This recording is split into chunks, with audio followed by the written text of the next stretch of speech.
Meghan Markle, Prince Harry and another royal. All eyes are now on this royal as to exactly how much he would have told in the original meeting. Let me explain. Hi, good morning, Neil Sean here. Nice to see you. Thank you so much for your company. Hope you're all keeping well, fine and dandy. I know I often say that, but truly hope you're all keeping well. I know it's the start of spring. I've mentioned it before. I love it. It's the start of a brand new year. I always see it like this because everything's opening up, waking up, apart from you and me, yeah? I know if you're going to bed, you think, oh, thank goodness. And if you're getting up, you think, oh no, another day, am I right? I'm not the only one, surely, right? I can't be the only one. Back as ever, though, to your Breaking Royal story of the day. This particular story really is very intriguing for lots and lots of royal watchers because, as we recently saw earlier this year, Princess Eugenie popped up at, of course, American football alongside Prince Harry. And lots of people said, oh, isn't it nice that she's gone over, of course, to see him, and that fact that she's kept in touch with him. Well, they did have a very strong connection, not that far apart in years, as you can imagine, and got on very well growing up. And then, of course, there were those paparazzi shots of Princess Eugenie enjoying dinner in a very open restaurant, just open enough where people could get some pap shots and, you know, basically get them seen around the world, as it were.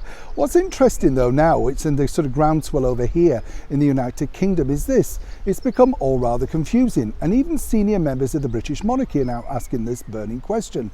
Just how much or how friendly was Princess Eugenie with Meghan Markle long before, allegedly, she met Prince Harry? And here's the reason why. It does appear that Meghan was able to connect through to Princess Eugenie way back in 2016, early 17.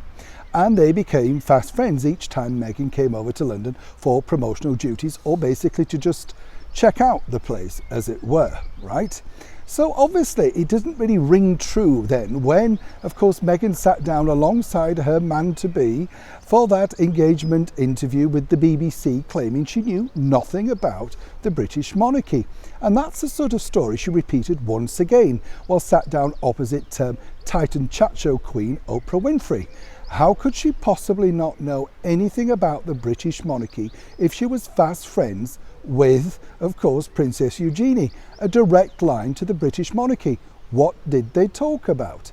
Now, over here, as I say, it's taken a turn for the worse because a lot of people are basically saying, well, what did Princess Eugenie know? Was she the real person who connected them? Not really the story that's been put out, allegedly, and spun by the PR team about meeting at Soho House, all of that sort of stuff. And of course, it's not very good for Princess Eugenie because given the plummeting ratings for Harry and Meghan over here, one does consider, well, you know, exactly, it would clear a lot of things up if she was able to speak, even just to senior members of the British monarchy, not directly to the public, about exactly how that friendship was firmed and, more importantly, what they discussed and talked about. One way or another, it does appear, as ever, there are unanswered questions in the tangled web of the story of Harry and Meghan, and seemingly it's just how they like it. But of course, for Meghan Markle herself, who's trying to reclassify herself now as a podcast queen and moving forward as an executive producer for Netflix, these stories will never leave her until someone finally tells the truth. Right now, everybody's looking towards a princess known as Eugenie. As ever, when I know more, you'll know more. Neil Sean, England.